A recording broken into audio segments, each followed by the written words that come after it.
Next she asked them to touch the icon that was different in some way, other than its shape, of course, because the icons were made of a base polymer with lead veneers.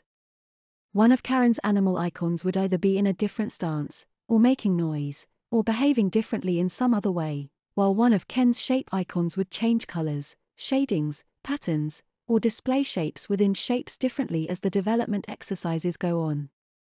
Also, the mobiles were motorized so that the bars and arms would move to patterns and randomness when the time came to start moving the icons. Despite their solidness, the icons on Karen's display could simulate motion, as the icons' shapes were rectangular at areas nearby legs, wings, and even heads of each figure. Playtime was interrupted early so that there could be some preparations for lunch. Maribel got out a bright pink insect-like device, whose exact purpose the couple knew. It was a painless motorized syringe for drawing small amounts of blood for many at-home tests. Millie Mosquito was its name. As intimidating as the name would have been to children of earlier generations, repellents had been perfected at this time, and insect-borne diseases like malaria and Lyme's had been eradicated. So it became socially acceptable for depictions of these parasites to be used as childhood icons. Allergy testing could be done at home too, which was a good thing because this was the standard thing to do for all babies being introduced to fruits and vegetables for the first time. Let's see what Millie says about you, Ken. She placed Millie on Ken's thighs, out of his view. A tiny red droplet formed within the device's vial. She removed Millie, detached her vial and placed it on Millie's base while the nanobots went to work looking for reactions to agents. She did the same with Karen. The process was going to take a while, so until the device was ready, she played tick-a-tummy with her two tiny clients.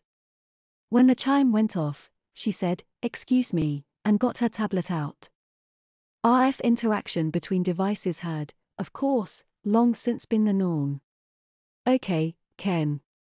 Peanuts are a wait and see. All nuts are wait and see. Goat meat is a no. Goat milk is a no. Tomatoes can wait, said Maribel. She turned to Karen. Okay, Karen. Nuts are a wait and see too.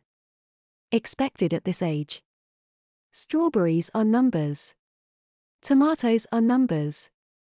It's a good thing we found these things out now. She immediately took out 2 jars of what looked like a puree, out of her case, and immediately disposed of them. The color of the puree suggested strawberries. There was no need to have anything like that around the house. Karen never had been allergic to any food that severely before, and especially had never been allergic to strawberries, so she was shocked to see firsthand that the experts were right when they said that DNA was not the only factor which determined propensity towards allergies. First few days were for bland fruits and veggies. The tester tested for everything, and just because the allergy tests said yes on some things, wouldn't mean tiny tummies would say yes. She started with durians that were cut up, mashed, and softened with water by her and her mom last weekend.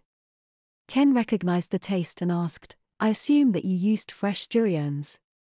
Why don't your hands smell like their rinds?"